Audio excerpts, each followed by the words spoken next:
Just came back from the doctor and the cyst has shrank. Welcome back to my channel. Welcome to our new cozy corner. Today's video is a journey through what has happened to get me to shrink my cyst. That footage is from back in like August-ish when we were moving. I was so relieved that I didn't need to have surgery right before we were moving because I was moving and I didn't want to be like in that discomfort. In thinking of how I wanted to tell this story, I found a freaking 20-minute video of me yapping away about the plan. So I figured it was best that past Zariel walks you through it and I just jump in when necessary to provide some clarification, some details, some yapping. So let's get to it. About 2 weeks ago, I went to the doctor to get a checkup and they found a cyst. And that really bummed me out. It really bummed me out and it made me feel like I had been doing something wrong. And because I have history of endometriomas, which are blood-filled cysts, they did a check on them to see what was going on with the other cysts or with the cysts that were there the last time that they checked. And thankfully some had disappeared, but one was there and one was a little bit bigger than it previously was. So that was really hard news to hear. It definitely took me a lot of time to process and think about and figure out my plan, essentially, because if you know me, I love to make plans for everything. Now that it's been 2 weeks and I've kind of taken all the information, started to take some steps on what I want to be doing to kind of shrink these cysts or do my best to shrink these cysts, but hopefully shrink these cysts so that I can avoid surgery. That is the goal for me, at least. I want to share what the process looks like and then maybe share this video or not. I don't know. We'll see. But I want to document it along to kind of get a grasp of what I'm doing to allow my body to kind of let go of the cyst and dissolve it or shrink it enough so I don't have to have surgery, because I don't want surgery. I want to avoid that at all possibilities. I just want my body to be left alone.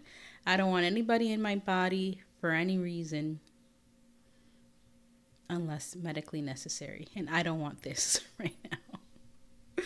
So for now, until my appointment in 2, 3, 4 weeks to get a second ultrasound, I'm going to be sharing some of the things that I'm doing to get my body to a place where it can shrink these cysts. Like, this is what I'm taking this moment with, that if this is happening again, and I've already done it, like I already did it, that the cyst shrank. If I'm doing this again, what am I doing that's actually going to stick? Because clearly something did not stick from 2023 to 2025 that caused there to be an imbalance.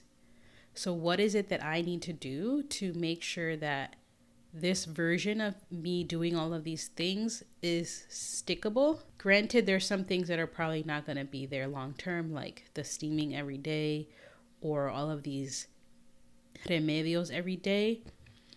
But maybe they need to be integrated a little bit more regularly because I went so long without doing them. At first, this news was shocking to me because we're trying to have a baby and like I don't want to have a baby and have this risk of this cyst growing or causing torsion or just anything that can happen because the cyst is there. Like, I don't want to have to do that and then jeopardize my pregnancy when we're also living in a state of the world that is making it super unsafe to be pregnant. Once I came down from processing all of that, I was able to see like, hey, this is an opportunity that you have to take care of yourself in a way that is unique to you, that needs to be sustainable. And you have to figure out what is sustainable enough for you so that this doesn't happen again. There's clearly something that's unstable that's going on that's causing your body to do this for whatever reason. Granted, endometriosis is going to do what endometriosis does, and an endometrioma can also kind of hint at the severity of the condition, and it is what it is. You can't really control that, but what you can control is the things that if you were being 100% honest about yourself, if you were being 100% honest with yourself, like, you were letting some things slide real bad. You were letting some things slide real bad. And it's okay. Like, I feel like I needed that time to do whatever the heck I wanted, because living in New York was very stressful for me. Living in the East Coast, granted, I grew up there my whole life, so what difference do I know? But living here has been like a break from a reality that I didn't even know I was in. And I've taken advantage of that break. Like, I'm so chill. I'm so grateful. I live on my Neptune line, which is like your dreamy life line. And I've been totally taking advantage of that dream life. I am loving every minute of just living life on my terms. But in living life on my terms, I let go of some of the things that were important to me. In some cases, because I don't have the level of accessibility that I used to have when I lived in New York, like being able to go places and all of these things that are valid limitations in the way that I have been able to take care of myself. But there are solutions in there. And this cyst reappearing in this way has made it so that me and my husband were able to communicate together to find solutions for this, where it looks like, yeah, I'm going to take the car early on the weekends and go for walks, or whatever the thing is. This is an opportunity. This has been an opportunity for me to do a thorough assessment of what is and isn't working, because I've been allowing myself to live in this dream state for so long, so that I can come back to reality a little bit, and I can establish the routines and the tools and the discipline and the structure that I need to take care of my body sustainably, so that my body can feel comfortable. And that's how I'm reframing it for myself, so that I feel connected to what's going on and present with what's going on, because I don't want to feel like, oh, my body's doing that, and like, we're working together. And I want to continue to work together with my body and listen to what it's kind of telling me, so that I can take care of it. My plan is to document parts of everything going on from now till then. How will that look? I don't know. I'll leave that to voiceover Zariel to take over, because I don't really know. You're doing my best.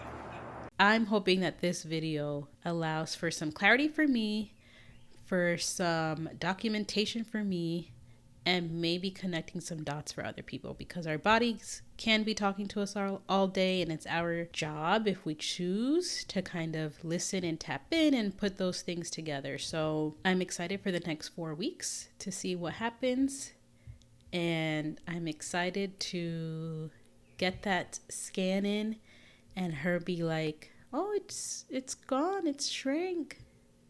So let's see what that looks like in 4 weeks. We'll see you then. Just came back from the doctor, and the cyst has shrank. I got the ultrasound pictures to show for the next doctor when I move.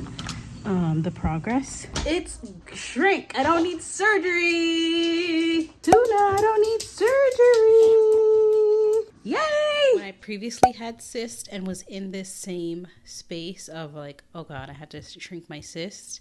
This was maybe like 2023. I had done all this research. I did all of this research and gathered all this information on what to be doing to shrink these cysts based on articles I was reading, a lot of research, a lot of blog posts, a lot of learning from different herbalists and things.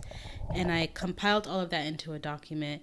And then I had this year in 2025, because I'm repeating this cycle again, I had ChatGPT put it into like a plan, like a daily plan. And I'm working on turning that into a Canvas sheet so I can track it a little bit easier and beautify it. The plan is to focus on my daily routine, my movement, and some remedies and practices that I'm going to be including. So the first things first is, if you're Dominican, you know about that beet juice.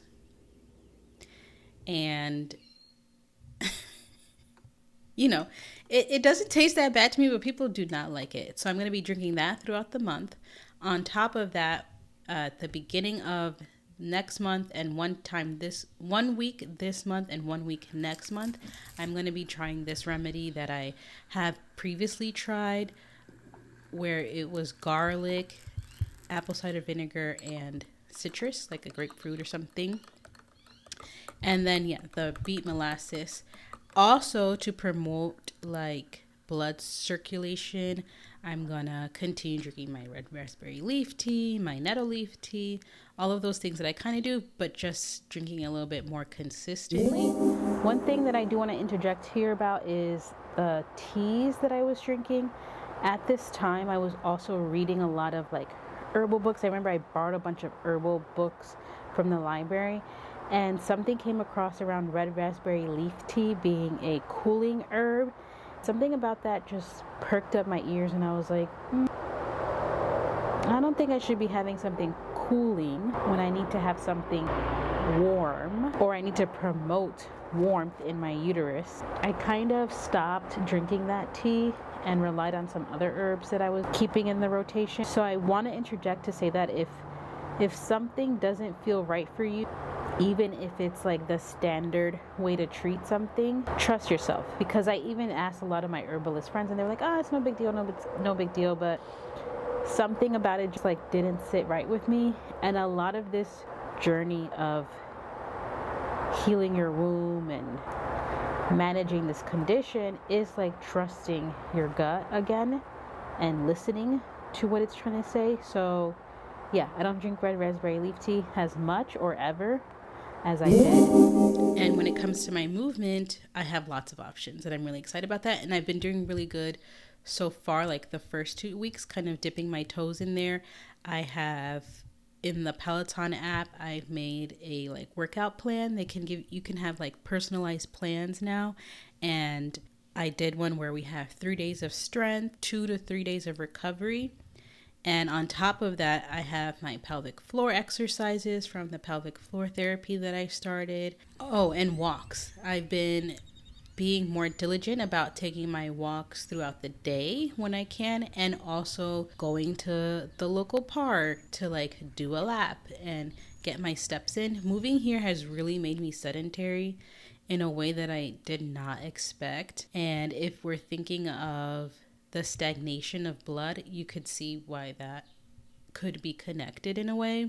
So all of those things are my plans for movement. And then when it comes to my daily habits, there's some things going on that are changing, or that have been changing. Number one thing is sleep. Like, if my body is not able to get enough sleep, then how can it relax enough to do its job while it's sleeping? That's been looking like going to bed earlier, winding down a little bit more efficiently. This current week that I'm filming this is the week of the ice raids starting in California and a lot of pushback. So it's been a little bit harder to kind of get off the phone in time for bed. But prior to that week, I was doing pretty good, and just trying to continue that on so I can get quality sleep, my 9 hours or more. And I'm realizing that the earlier this makes like obviously, but the earlier I get into bed, the earlier I wake up, which means I have more time to do my morning routine, like longer time. So I'm really leaning into that as much as possible. Some other things that I'm doing for my day-to-day morning is starting my morning with my morning mindfulness, so meditation, journaling, praying, all of that, and having a warm thing to drink as soon as I get up, whether it's like lemon water, water with a dash of apple cider vinegar, water with this thing that I have that's called liver juice, like anything that's warm and allowing my body to kind of like ease into the day is the first thing that I'm doing. Then I'm making sure to have a big breakfast essentially, and taking my vitamins, not so much minerals, but all my vitamins, like that, and pairing that with a tea, and making sure I'm eating throughout the day. Like, yes, it's my job to have folks have a healthy relationship with food and stuff, but I be forgetting to eat too. Making sure I'm taking some time to eat throughout the day, and then pair that with warm beverages throughout the day too. Having my movement earlier in the day so that I can't get lost in the day and then forget to do it. And also starting my wind down routine a little earlier so that I can make sure that I'm steaming every day. Saludos. So you might be wondering what's going on. One of the things that I am doing is going back to steaming every day. I have steamed before for my cyst, for my endometriosis, and it's a practice that's really calm and gentle and allows for more blood circulation and helping with inflammation, I guess you can kind of think about it. And today is my first day trying out the new steam seat that I bought off of Etsy. I'll tag the company right here. And yeah, what I was using before was not it. It was painful. Like, it was just not working. So we're going to try and use the seat today before I decide if I need to get some more things. Like maybe I need to step up the setup, like a hot plate and things like that. But today we're just going to boil the water, put it in the seat, steam for a couple minutes, and then start winding down for sleep.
Another thing that I didn't get to journal about, I guess, was I did a quantum healing session with Valerie Inez, and in this session she's able to tap into energetic beings to help get you to understand some of the root causes of things. And I found that session to be so helpful because it was bringing me to the origin point of how this all started in my family, like the bloodline.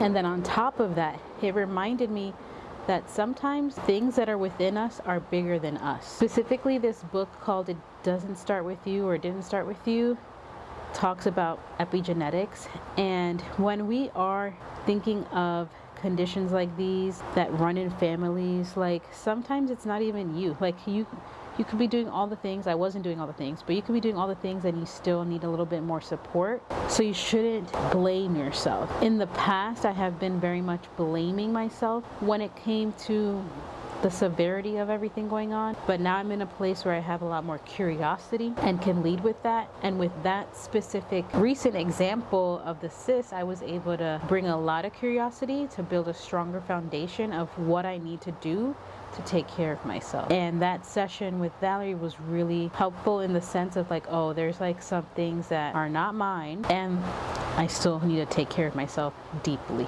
because I do.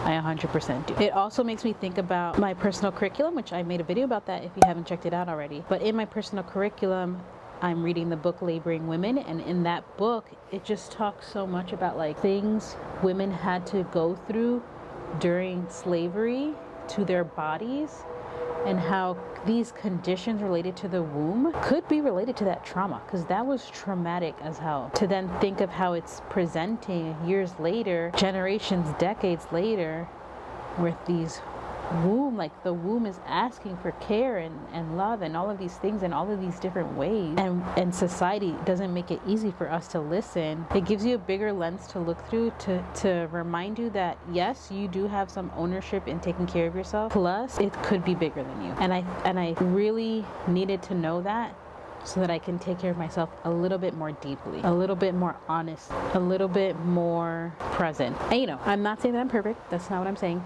But I am saying that there was a lot that I needed to unravel to get to the core of taking care of myself. Like, do it. So that was a really big lesson for me to learn. If you're still watching this far, please leave a comment, like, subscribe if you haven't. And the last thing I want to say before past Zariel closes us out is that when it comes to managing these types of conditions, it's important to use all of your resources, all of your medical resources if you have any, all of your spiritual resources, all of your mental resources, every resource that you have to figure out what it is that you need so that you can take care of yourself deeply, because you are unique and you and your body may have all the answers. It probably does, but it may not. But using all of your resources is super important, and I think that's what helped me get into a better place where I didn't need to get surgery for my cysts. I hope that this conversation provides some clarity for ways that you can take care of yourself using all of your resources. I hope this was helpful. Let's go to old Zariel so she can close out the video. Love you. And if you made it all the way to the end of this video, thanks for watching. I'm so glad you're here. Let me know your questions, thoughts, comments, whatever. Drop a yellow heart emoji for endometriosis awareness and love. And I'll catch you in the next video. Love you. Bye.